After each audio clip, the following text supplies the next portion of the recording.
Welcome back everybody, it's me Gunmans92 and we are back today with another MotoGP 23 video. If you like it, please hit that thumbs up button and leave a like. Don't forget to subscribe to my channel and my content if you haven't subscribed already. And if you do subscribe, thank you so much for subscribing and supporting me, my channel and my videos. And don't forget to hit that notification bell so that you miss any of my videos as I drop onto YouTube. So yeah, we are back. We have done the 2 races previously that we needed to do as our debut season. We have achieved Rookie of the Year by beating Yamaha, and now we go into a rivalry with Danny Holgado. So let's get underway. Valencia racetrack. It seems that we have to attract the attention of MotoGP managers. Finishing the race ahead of Danny Holgado would be a solid closure for their debut season. So we opted to miss out on free practice 1 and free practice 2, and we are just going to do free practice 3, qualifying, and then the race. Obviously, as said, we have got to clear the... we've got to beat Danny Holgado here. So, yeah, let's get straight down to it and jump straight into this weekend here. I don't think we're going to change anything in the setup around here. Obviously, just the electronics, of course. But other than that, I think we'll go for the base setup for now and see how we get on. It might be that as we go in from the actual career, you know, our actual seasons, rather than just these last 3 races, that we decide to change that and do end up changing setups. But I think it just makes us lose a little bit of touch. So we're going to go down to engine and braking at 1. Power mapping, of course, sticking that to 3. And yeah, we're on the soft tyre. Do we have a medium tyre? Yes, we do. I'm going to try soft to start with, though, I think. What other tyres do you have for the rear? So you've got medium front and a hard rear, which is probably going to be the race trim. Another 14 laps around here as well, I think. So, yeah. Not normally a bad circuit for us, this one. So, hopefully we can get a decent jump here. And get a little bit up the field, up the grid. So yeah, let's just see where we are, where we stand ourselves in on this racetrack then. So I'm going to go straight out onto track and try and get some laps under my belt under this practice 3 and see how quick we can get. I will catch up with everybody once we have finished free practice and we are heading into qualifying and see whether we can finally make it straight through to Q2. Okay, so Valencia do a lot of laps around here. We are currently half a second in front of the AI, so definitely looking good. Combined times, we are probably at the bottom because we didn't compete in the last couple of sessions. Somehow they managed a 141.8, yet their current lap was a 143.5. So little weird. But that does mean we have to go through Q1 again. Probably a disadvantage for doing all of the practice sessions, but we can jump straight into qualifying. That is not a problem. Hopefully, we can get through into qualifying 2. It is the top 4 riders, of course. We are going to go out on used boots, but purely because we hadn't really done that many laps around these or with these tyres. I think we only did 2 laps, so we're going to get straight out. Flying start. Here we go. Okay, here we go. Entering the last corner. Trying to stay with the rider in front just so that we can get a little bit of a slipstream down this main straight. First lap wasn't brilliant. We out-accelerated ourselves really into turn 2 and lost quite a lot of time. And he's getting in our way. Try and brake a little bit later, try and get past him. Yeah, accelerated a little bit early going around that corner last time and took us off the line slightly. It wasn't a very good entry into that corner either. Not the best lap here.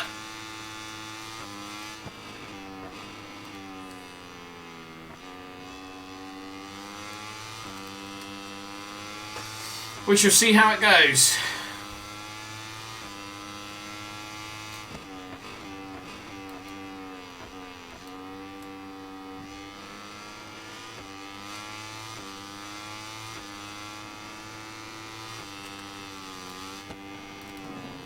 A 1:45.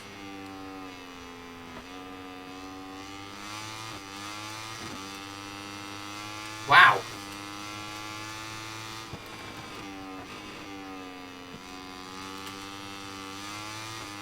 $1:44. That's a little bit better. Considering the fastest lap was a 1:41, there's no way they should be that far off the pace here. If this isn't the quickest lap of the session, we are going to have to go back out. But that is a 1:42.7. I can't see them beating that lap time in 2 minutes, but we could be wrong. Let's see how that steps us. Do we have to come back out? Okay, so we topped the session, only by about 2 tenths, but we did top the session. We had a little bit more in the tank, to be fair. We could have got a little bit quicker than that 1:42.7, I think. With the track conditions obviously helping, so 1:42.7 was pretty much what we did in FP3, but I think we've got a little bit more in the tank, so let's see if we can put it all together into this qualifying session and see if we can get a decent start here. We did already equip some fresh set of tyres, so we can go out on a nice new set of boots to set our fastest lap of Q2, which I shall show you all now. Hopefully it's enough to get us on the front row. Okay, so we approach the final corner. We are currently top. However, with the speeds that they did in FP or free practice, not in free practice 3, but in free practice, they were much quicker than a 1:42.2. So we have come back out. That and the last lap we were on, we were much quicker. About half a second quicker in lap time, but tried to push it in the last corner a little bit too much and drop the front end. So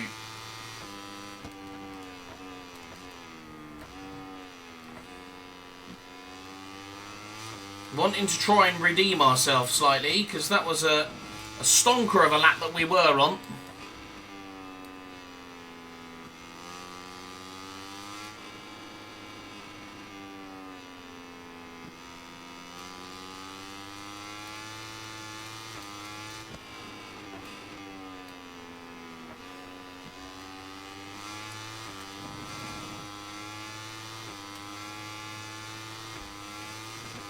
Get right in behind Riccardo Rossi here and have to shoot up the inside because he is braking way too early for us. We're going to get him on the cutover, I think.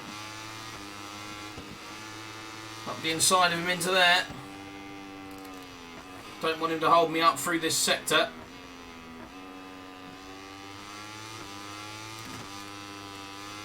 Did say we were much quicker in our last lap.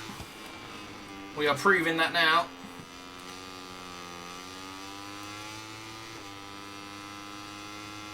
Round the left and coming down the hill. This is where we drop the front end. Much better line. Granted, I was very wide in the last time we were doing it and the tyre was a lot hotter. So, we crossed the line with a 1:41.5, which would have put me top in the combined times. So, a 1:41.6 was the best that they could come up with. So let's see if they can match that as we enter the last stages of this Q2 session. We have done it by 0.08 of a second. A 1:42.2 would have got us pole position, but I'm surprised because better conditions with a soft tyre. I don't understand why they didn't get anywhere near the 1:41s like they did in free practice. So a little bit of a strange qualifying there, considering we only did FP3. Good morning from Valencia. We're live in Spain. But here we go then. Race day. Let's move straight to the starting grid. Race day. What tyres do they say we should use? They recommend a soft front and a soft rear. Surely not. I mean, really? I'm not comfortable with a soft front. I think it'll get too hot. You got a lot of laps around here, so we're going to go medium front, soft rear. I think the rear doesn't spin up as much as it would do. So yeah, I think that medium front with it not overheating as much would get us through to the end of the race. Yeah, different one. Different one, that one. Here we go then. Let's get out on track. We've got full fuel. We've got medium softs. Yeah, I was going to say, a lot of people picking a hard rear there, but I think hard rear might be a little bit overkill. There is some softs coming in. Actually, saying that, I didn't look at Danny Holgado. I think he was a soft. Yeah, quite a few softs, but some going for the medium. I think the medium's the right way to go. Hard rear, I think, is a little bit overkill, but we shall see, of course. Here we go then. First time on the grid, pole position. Let's see how we can get on during the race. Here we go. Clutches in, revs up. And as soon as those lights go out, we start the Valencian Grand Prix. Here we go. Diego Moreira behind us at the moment. Is he going to stay behind us into turn one? I wouldn't have said so. I have absolutely no idea where to brake. So all I'm going to do is wait for Diego Moreira to brake, and he's going to nudge me straight off track. Not sure we should get that warning, but hey ho. 17 laps around here. Wow, okay. 17 laps. I was not expecting that.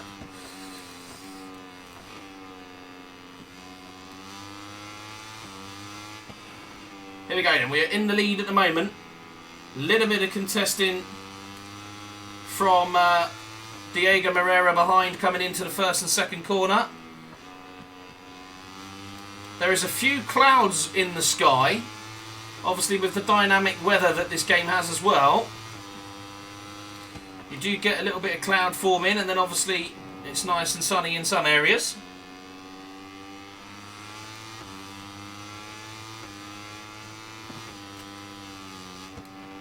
Oh, that's straight over that corner.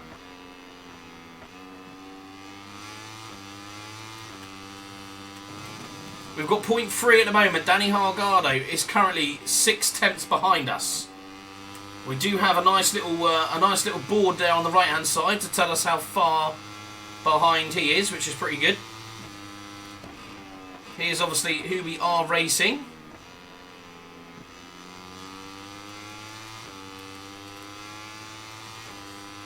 We're going to stick to power mapping 2 for now. We might have to go to 1 because we are minus 1 lap of fuel here, so we are using more fuel than I would like.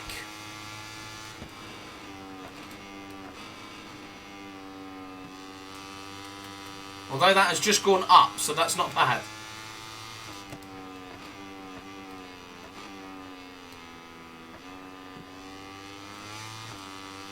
If we can get into our rhythm here, I think we'll be laughing.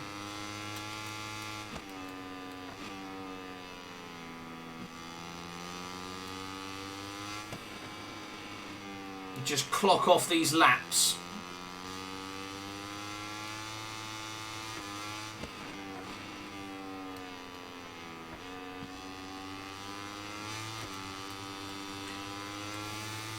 Daniel Holgado has made his way through. I didn't think I was going to get that stopped. He's made his way through to 3rd place now. They're going to be right behind me with going wide in that corner there.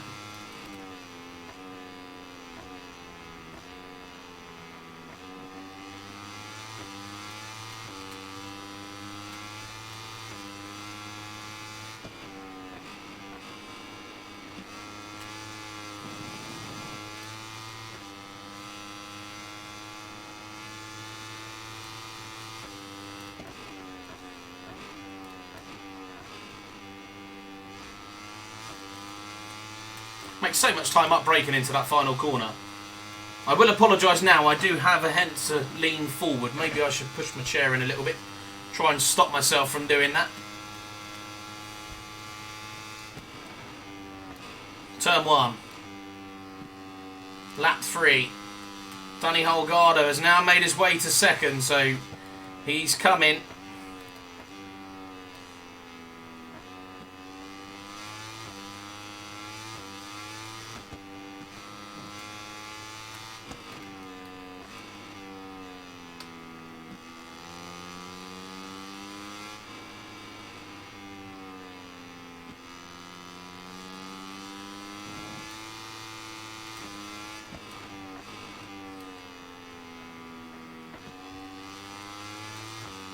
Oh wow, I've got loads of fuel. Gonna go to power map in 3 just for a bit. We've got 2.6 laps of extra fuel here. So I'm gonna try and use some of that just to try and break Holgado a little bit.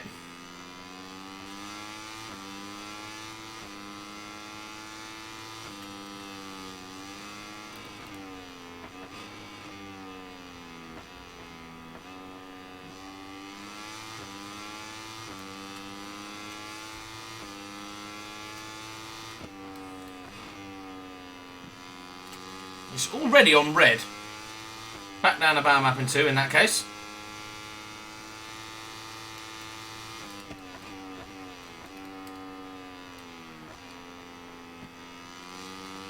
Out of the final corner. 0.6 a second. It's coming down. 1:41.9 for the race. Currently the quickest lap of the race. Get off of them curbs.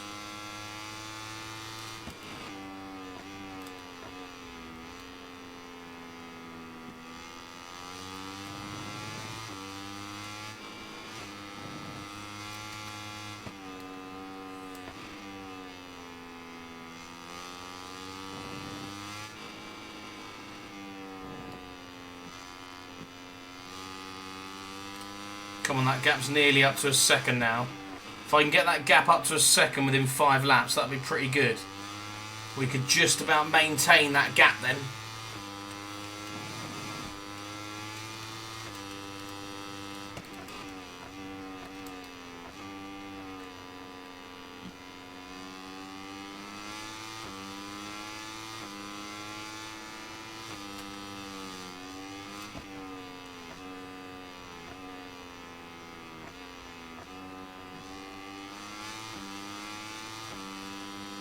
He says that gap's coming down, in fact.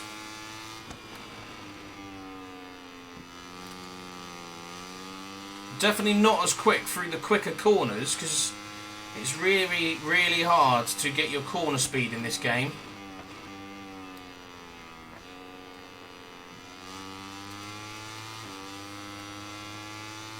Okay, but we are maintaining it to about 0.6 of a lap, so providing we can keep that, I've got another 12 laps to go here that we can need to try and keep on top of this. So I'm just going to get my head down and try and click these laps off now. And if anything happens where Holgado starts to look like he's going to catch us up and maybe try a bit of a battle, I'll drop back in and let everybody know. But for now, we are kind of hoping we can maintain this gap and just manage this race. Okay, I tell you what, although I have only just disappeared, it is beginning to rain.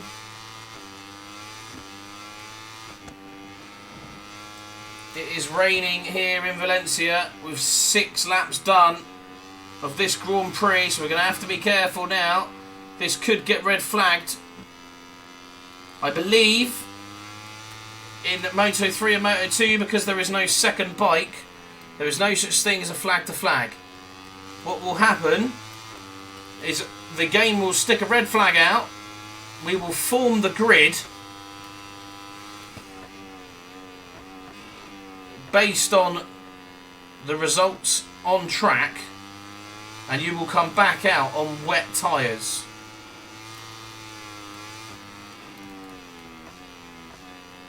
Which isn't ideal because we don't have any wet practice around here whatsoever. And the last time it was wet, we weren't very good at all.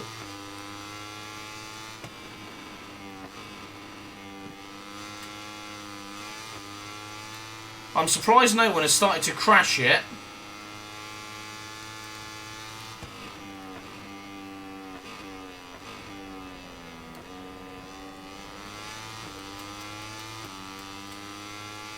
And I'm surprised with the fact that it is raining, they haven't red flagged it yet.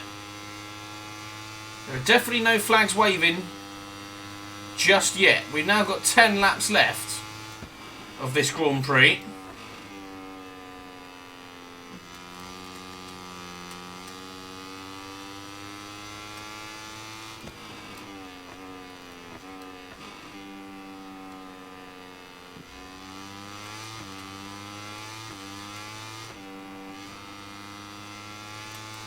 A little annoying because we were just starting to pull away from Holgado as well.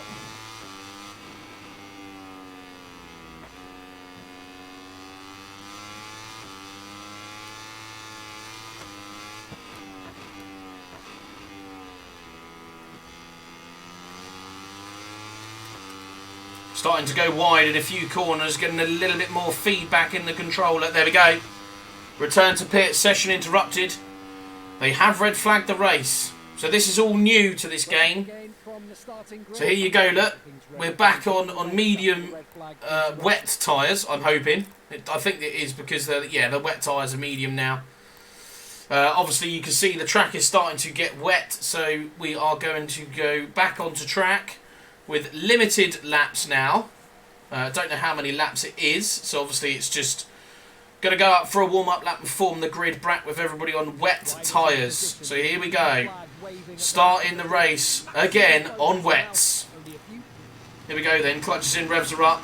We're going to go to power map in 3 just as we come off of the line here.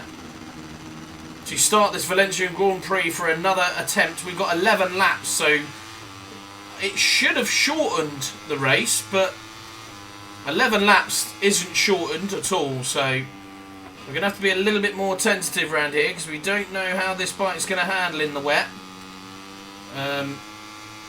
Could be a bit more interesting.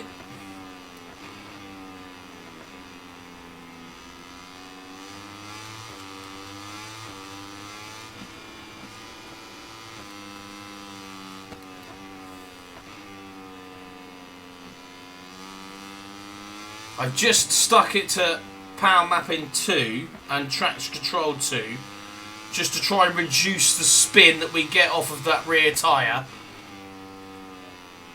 1, the track isn't wet enough yet. You can still see a clear dry line. I am going to keep an eye on that fuel though, because that's -4 laps at the moment.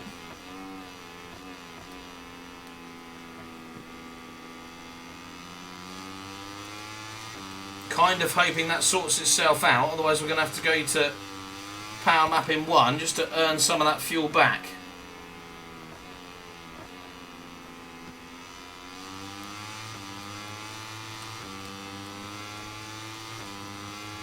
Certainly not as comfortable on this wet tyre.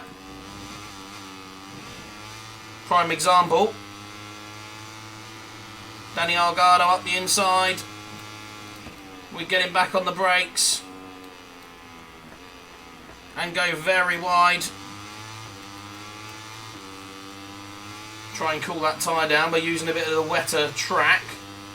Not that that's working at all.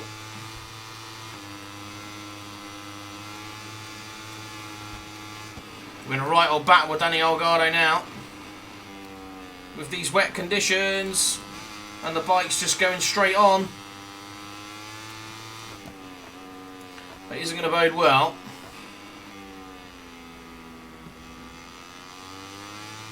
Another transgression like that will have a long lap penalty.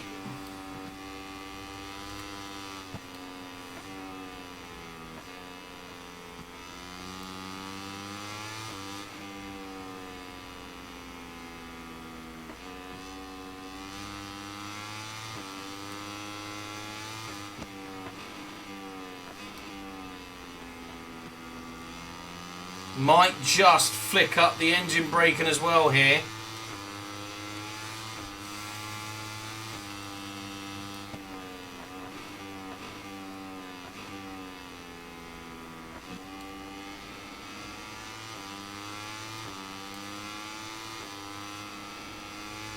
Do not feel comfortable with this bike in the wet at all.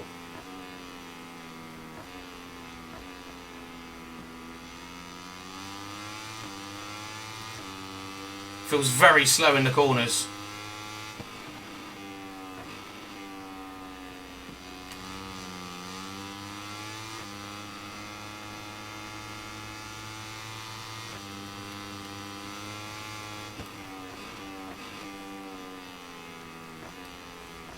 Love the way the track changes. That is so cool. Such a wicked little addition, that.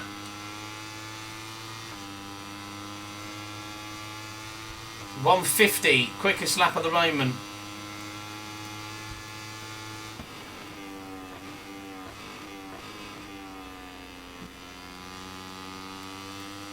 do get it stopped this time.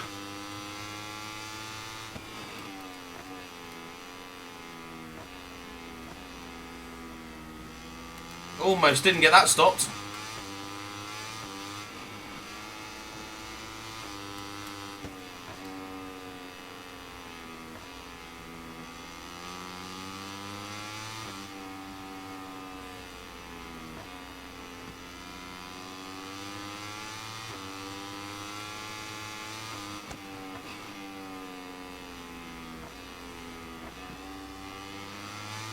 Almost had to park it in that corner to get round there.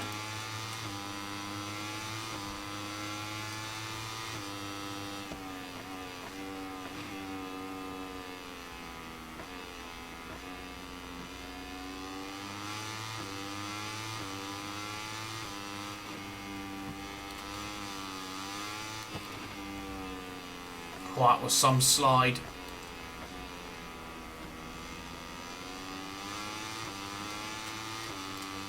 Danny Hargado putting me under a lot of pressure here. We're 1.5 seconds slower than our last lap.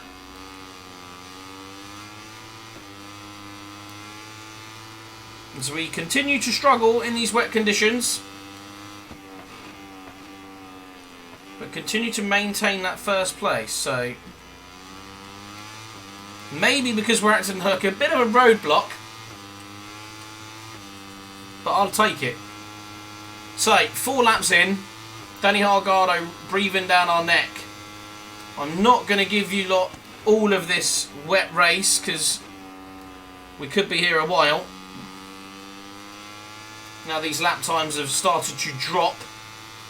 I'm going to try and get these laps done and see if we can, 1, start to get used to how this bike handles in the wet, and 2, if we can try and keep in front of Danny Hargado here. Okay, our second to last time coming around this corner now, and Danny Hargado is closer than he ever has been.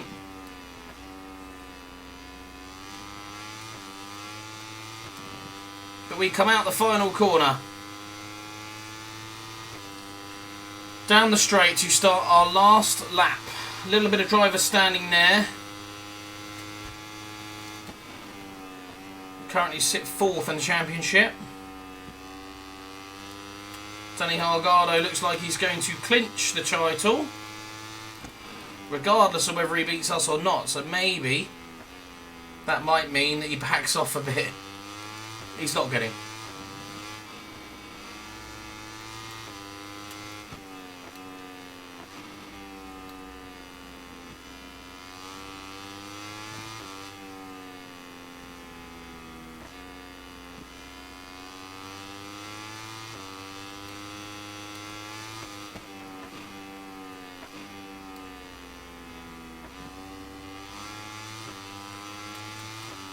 This is the sector of the lap where we lose so much time through here. Those 2 corners and these corners coming up now.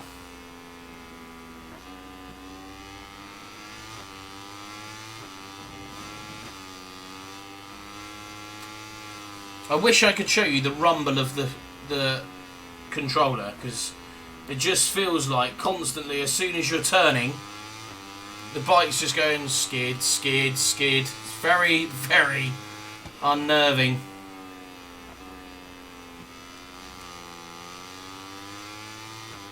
I think we might have this in the bag, providing we don't do anything stupid into this final corner.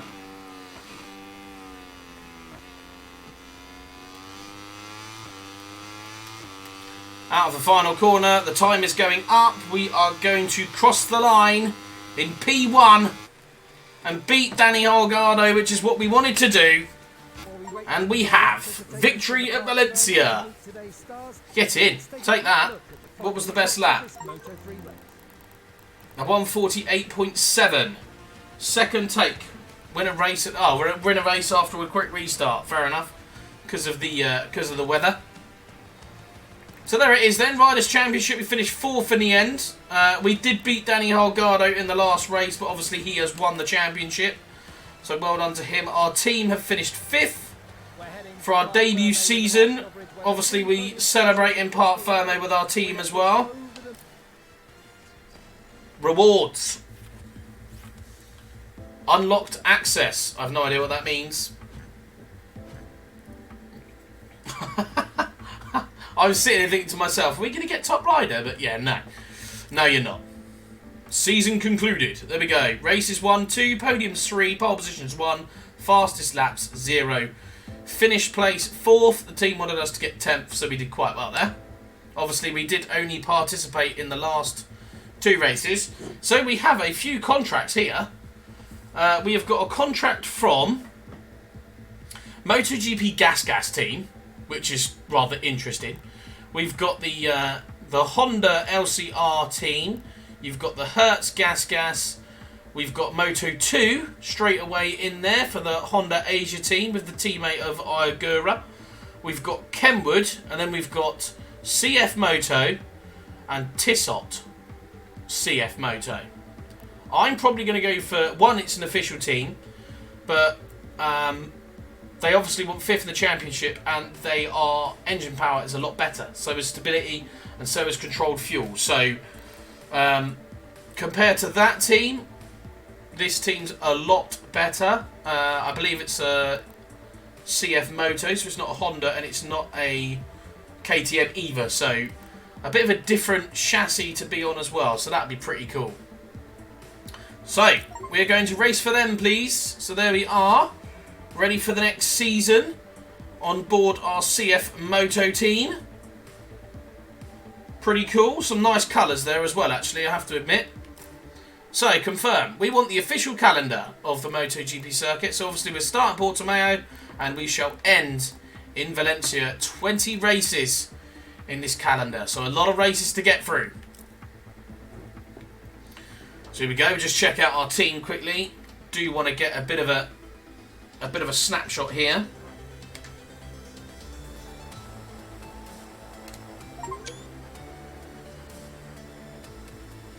That's the team we will race for next season then. Very nice. Oh, and our first teammate, or our first rival, looks to be... Is it Sasaki? I believe it is. That is Ayumu. Yes, it is. Ayumu Sasaki is our first rival. So the key to success, finish in front of Ayumu Sasaki in the standings within 3 Grand Prix. Development is the key to winning a season.